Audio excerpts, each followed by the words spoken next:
there are many times I was sitting on the kitchen floor just crying. I felt so lost. I'm sure there's a lot of mamas that feel that way. It actually makes me feel so emotional now because it's freaking hard. It's so hard.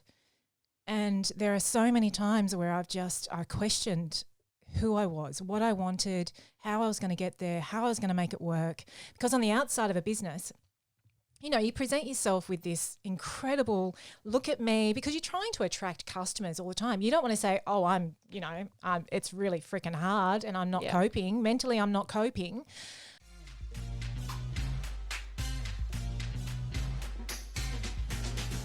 Hey, and welcome to the 20-Year Gap with your hosts, Kylie and Casey. We're two women with a 20-year age gap who give our generational perspectives on business, life, and everything in between. If you haven't yet done so, we'd love for you to hit follow, and while you're at it, please give us a rating so our podcast can grow organically and we can help reach more people. You'll find us at the 20-Year Gap on all your favorite social platforms. And now, let's jump into today's episode.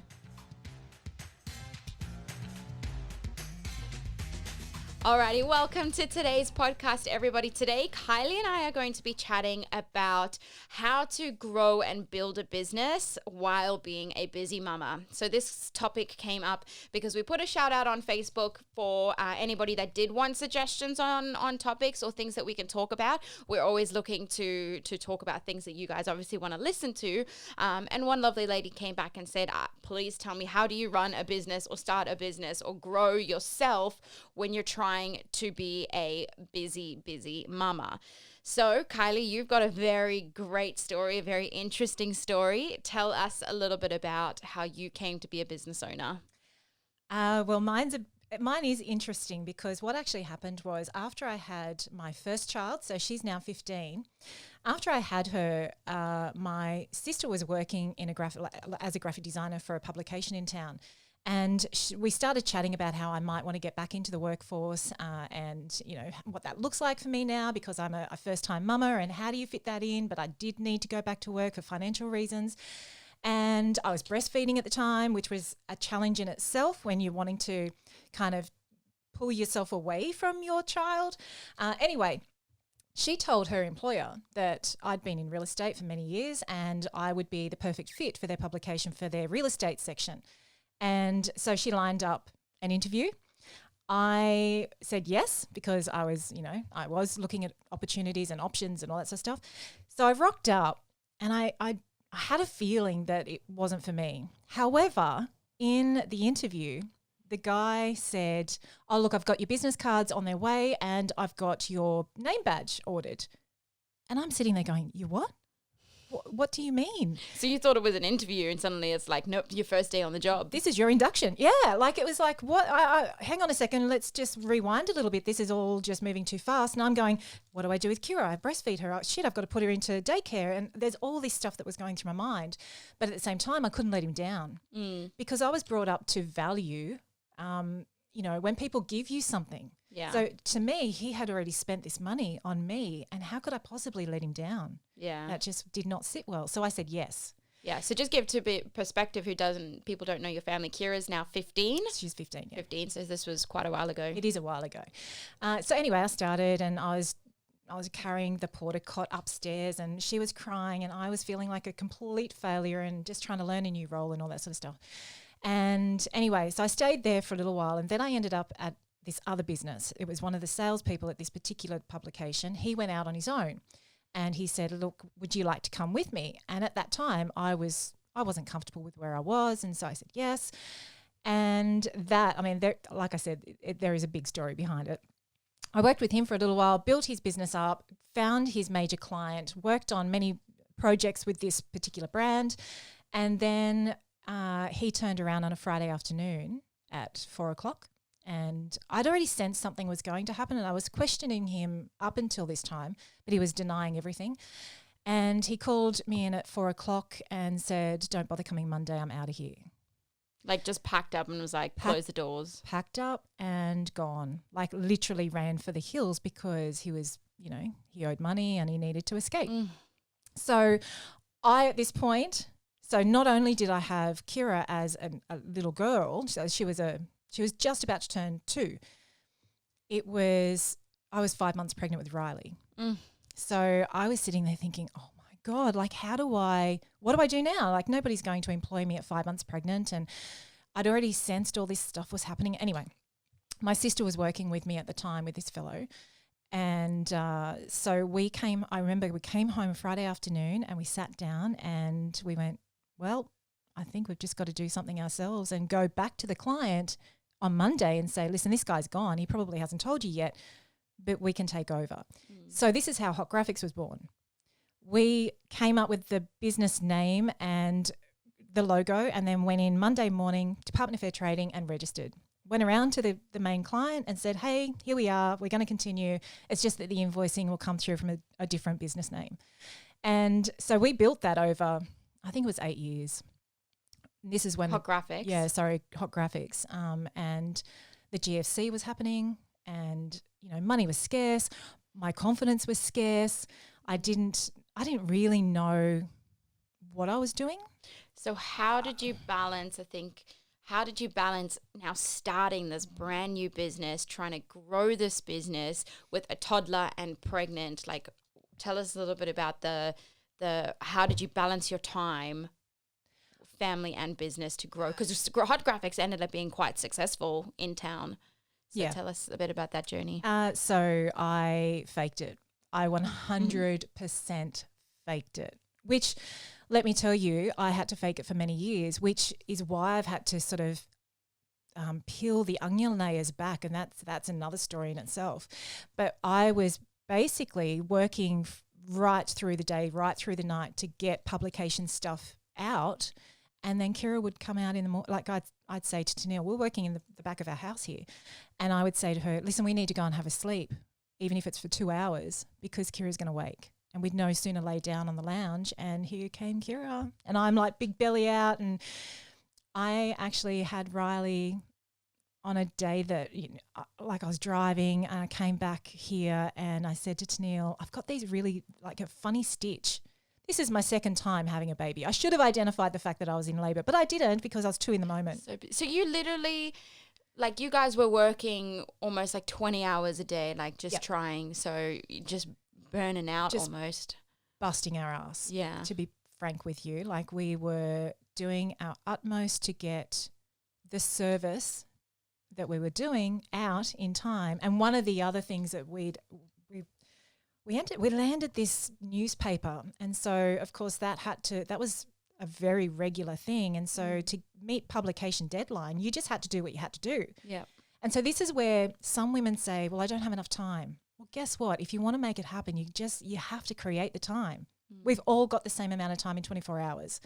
It's just how we utilize them. So tell everybody the story about Riley, because this is unbelievable. When he was born? Yeah.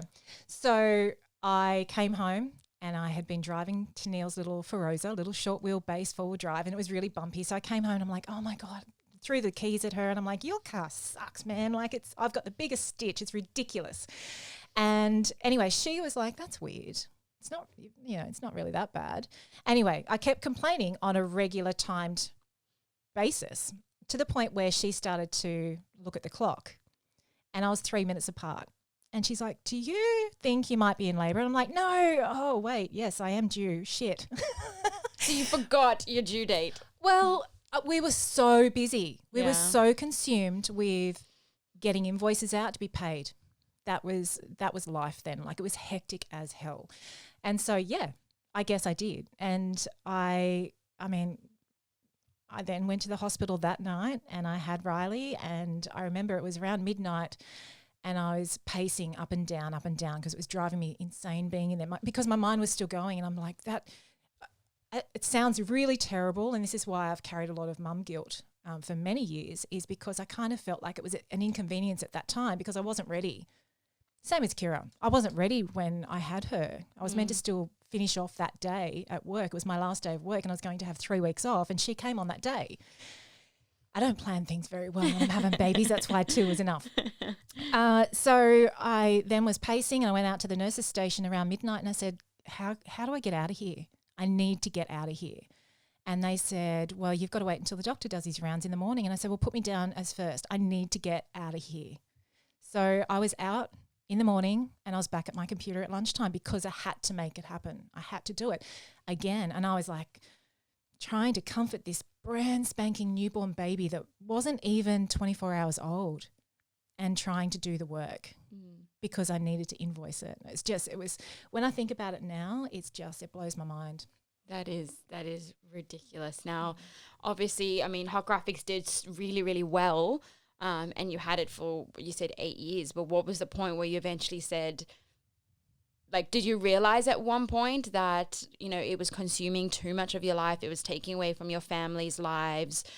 It was taking you away from you. Like, at what point was that realization that I need to maybe start looking at something different because this is eating my soul? It was eating my soul. There are many times I was sitting on the kitchen floor just crying. I felt so lost. I'm sure there's a lot of mamas that feel that way. It actually makes me feel so emotional now because it's freaking hard. It's so hard. And there are so many times where I questioned who I was, what I wanted, how I was going to get there, how I was going to make it work. Because on the outside of a business, you know, you present yourself with this incredible look at me because you're trying to attract customers all the time. You don't want to say, oh, it's really freaking hard and I'm not coping. Mentally, I'm not coping.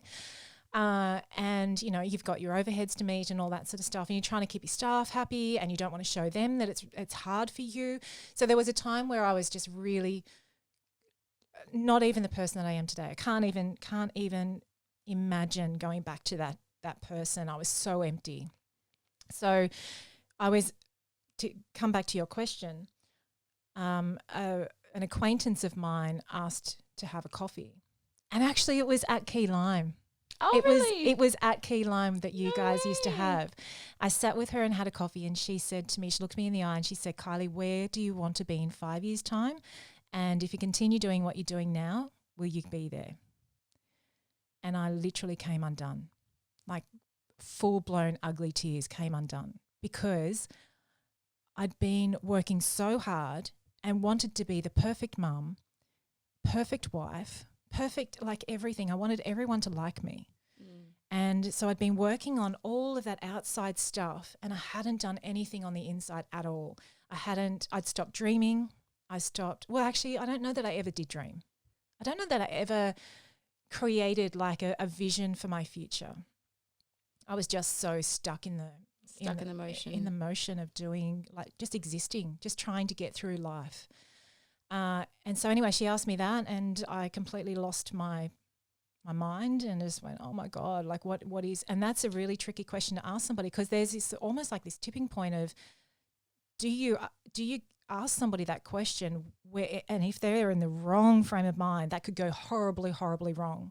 And for me, luckily, I hadn't gone to that level, but I was There's pretty a lot close. of people who are there. There's a lot of people. I've been speaking to a couple of mums recently who just, you know, I've got a lovely lady who just said, I didn't know I was allowed to dream. No. Like it's the same thing, been going through the motions, been existing, making sure that, you know, that I'm feeding my children, that things are going and that they haven't got the aspirations. They don't think it's possible for there to be more for themselves, which is so heartbreaking.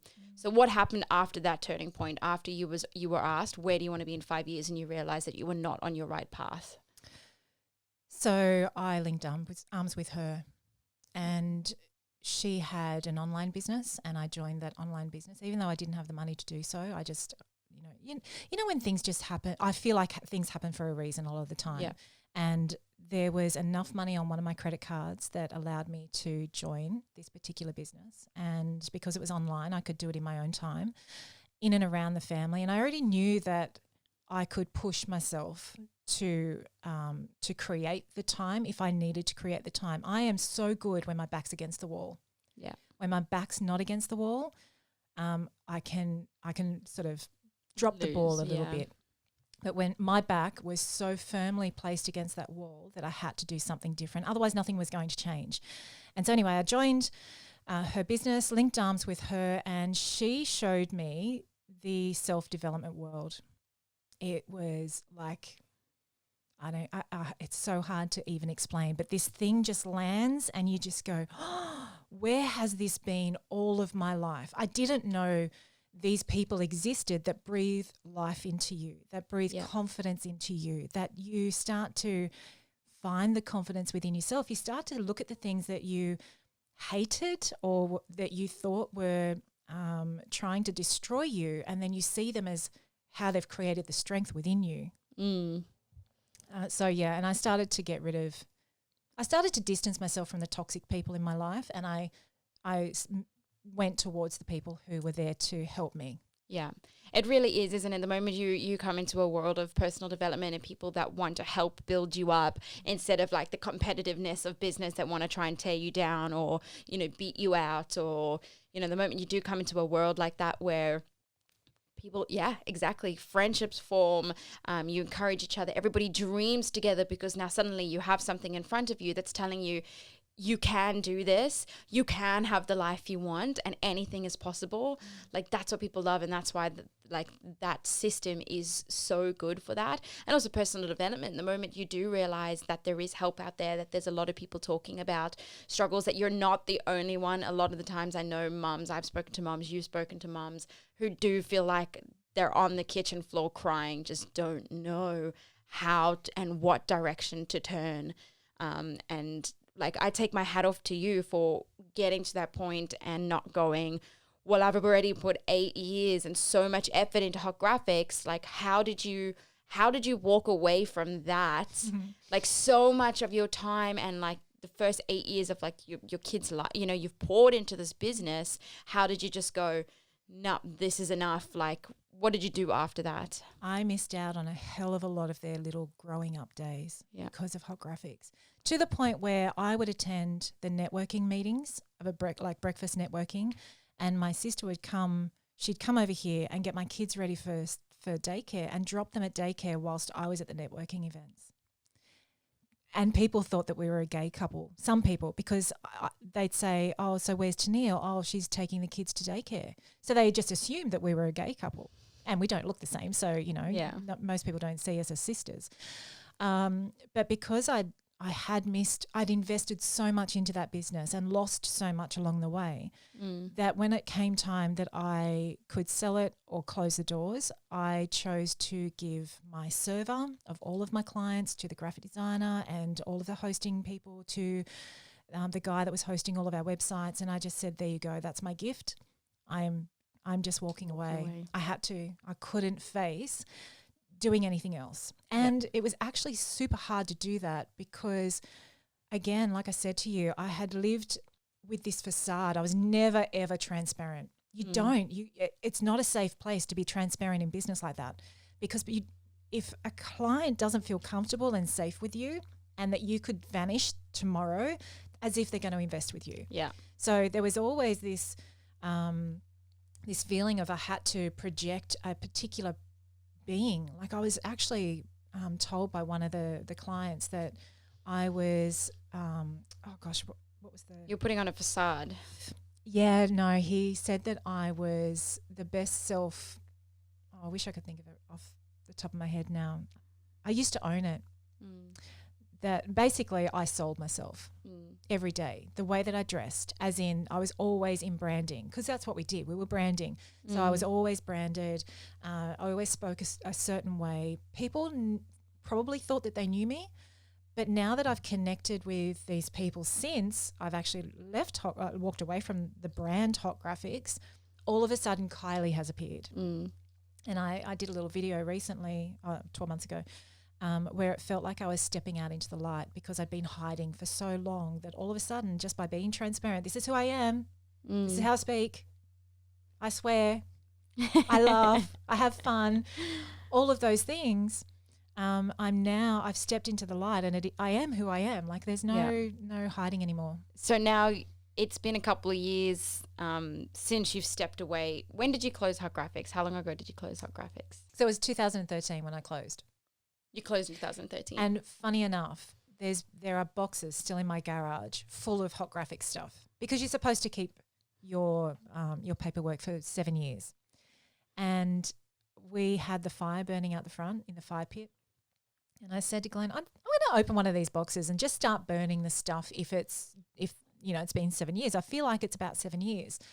But something called me to go do that day. And as I opened the box, and you're not going to believe it, as I opened the box, the date of starting Hot Graphics was the date 7 years on.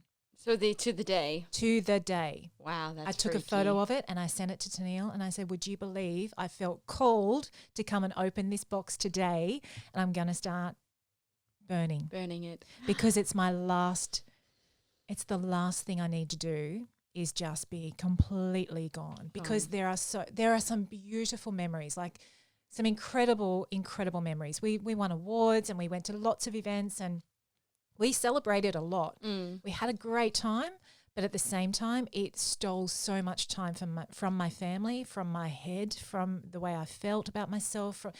It just robbed me so much. Yep. So now, coming from that day when you closed Hot Graphics to who you are now, you are a completely different person. You still own multiple businesses. However, you've managed to figure out how to balance your time, and your family is the most important thing to you now. I know you spend so much time with your family. Tell us like what that journey was from the day that you closed that, what businesses you went into, how you balanced growing your businesses with your family life, and to get you to the point that you are now.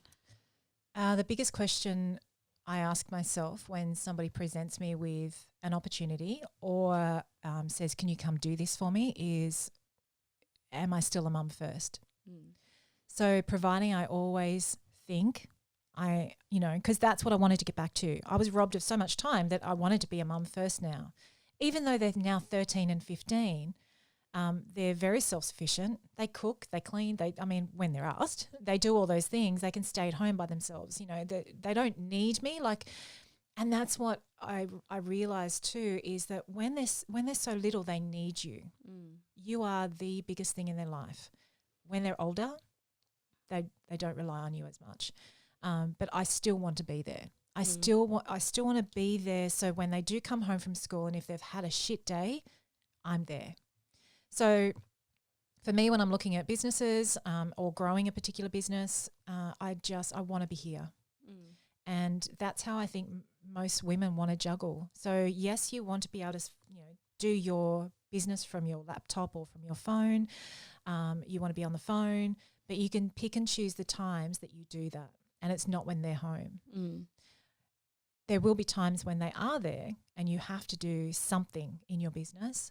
But if you have those conversations with your kids, then they know that you're not just Facebooking when you've got your phone in your hand. Yeah. Because all they know is when they're holding onto their phone or they're on the computer or whatever, they're playing a game. So to them, if they're seeing you on your phone or on your laptop, they just assume that you're just mucking around. Yeah. So I did have to have those conversations with the kids, to the point where when I was in a previous business, a direct sales business, I had a vision board and I put up there that in 2016, the Morrises are coming at you, Disneyland. Oh. And I had it up on my vision board and I had this thing that the Morrises are coming at you, 2016. Didn't know how I was going to get there, didn't know how I was going to do it. But I had that conversation with the kids and I said, if you feel like I'm ignoring you for whatever reason, this is why. Because I'm going to make sure we get to Disneyland. And having that additional money allowed us to do that. So we did a 3-week holiday, self-drive holiday in the US with the kids. I remember that, yeah. And we took them to Disneyland. It was one of the best things. So having the conversations with the kids, and no matter how little they are, obviously babies you can't, but providing they understand that you're not just mucking around. Yeah. And you've just got to be willing to get up an hour earlier, go to bed an hour later, or do the phone calls in your lunch break whilst you're at another job. Yeah. Yeah. No, definitely. The question I was going to ask was what are some of the things that you could say to mums? Like, let's say, because obviously when you started this journey, of building businesses from home, your kids were still, like 2013, they were still quite little and they did need a lot of you still. So what was some of the things that you implemented, or what were some of the challenges you faced, or what is some of the advice that you could give to moms that are maybe in the same position? They have little babies, but they desperately, they don't want to go to a 9-to-5 job that's going to take them away from home, but they want to start, they need that extra income, but they just are lost? I would say find the people that are going to support you, for one. One of the biggest challenges that I had in the beginning was the people who loved me the most, the people who wanted to protect me the most were kind of the most difficult people, because they tried to protect me and tell me just go and get a normal job. So it's having a schedule, just create a schedule. And so your whole family knows what that schedule is as well. And I made some mistakes. I wasn't completely open with the family in the beginning. So when I came into the office and started doing lives or started doing training calls with a team, there were times when they just thought I was coming in to have a chat like this. Yeah. But having a schedule, knowing the thing with habits as well, when you're wanting to start something, make sure that you know when it's going to be, where it's going to be, what it looks like. And so every time you finish something that should trigger an action, then that becomes a habit. And that was the other thing that I had to do too, is just start creating these new little habits along the way and start believing in myself and not allowing the Cheryl on your shoulder to say it's not going to happen. Yeah. And when you're feeling down, you reach out to somebody. Yes. So just reach up to somebody who you know will either kick you up the butt, or will just breathe that life into you, that confidence back into you. Because when you're in business and you're on your own, so a mum, she's already sleep deprived. She's already trying to put the right food on the table. So cooking and all that stuff, washing the sheets. There's so much stuff that a mum has to do during the day. To add a business to that, especially when you're on your own, you're a sole trader, that's super, super hard because you've got nobody to bounce off. This is why the co-hosting podcast works, because we can bounce off each other. If you're having a shit day, I can pick you up, same and vice versa. But when you're a mum and you're a sole trader, you don't have that. So that would be one of my biggest things, is make sure you find your people, reach out to them or listen to them so you can have that confidence breathed into you. Yeah, definitely. I know definitely with you were a big reason I started a lot of my businesses, almost all of them. But definitely that's something that I recommend, and also why I do coaching and stuff. And also same with you, go for the people, speak to the people who know how to do what you want to do. And 99% of them would be stoked to help you. Yep. So if there's someone out there who you look at that person and you go, gosh, I'd really love to do that, or I'd really love to know how to do that, 99% of the time they will be really, really happy to help you. Drop them a message. Yeah. It's scary as hell to ask somebody for help because you don't want to be vulnerable. The thing when I started Hot Graphics, and even when I went into direct sales in the beginning, it was you felt like you had to have all the answers. And if you didn't know the answer, then how could you possibly build somebody's trust to develop that thing for them if you didn't know a couple of the things, right? So having the confidence to reach out and know that person is going to be flattered, for one, that you've asked them for help. Yeah. And that they're so willing. People who see others that are really trying to work hard and go for it, they're never going to just go, nah. Yeah. And if they do, then they're the wrong person for you anyway. Exactly. And same goes with customers. Yeah. Customers, clients. Attract the people who you want to work with. Yes. There have been times when I've had to let clients go because they didn't align with who I am and what I wanted to achieve and where my business was going. Yeah. And that, again, if you've got a really difficult client, just say we're not a good fit for each other and let them go. Yeah. It's not easy. It's not easy, especially if, you are trying to build a business or grow a business or whatever. So it's not easy, but there is definitely, that's the main thing. Like that. Would you agree with me in saying that any mum at home right now could start a business today and change the life for their families if they're just willing to open themselves up, ask for some help, and put in a bit of work? 100%. Yeah.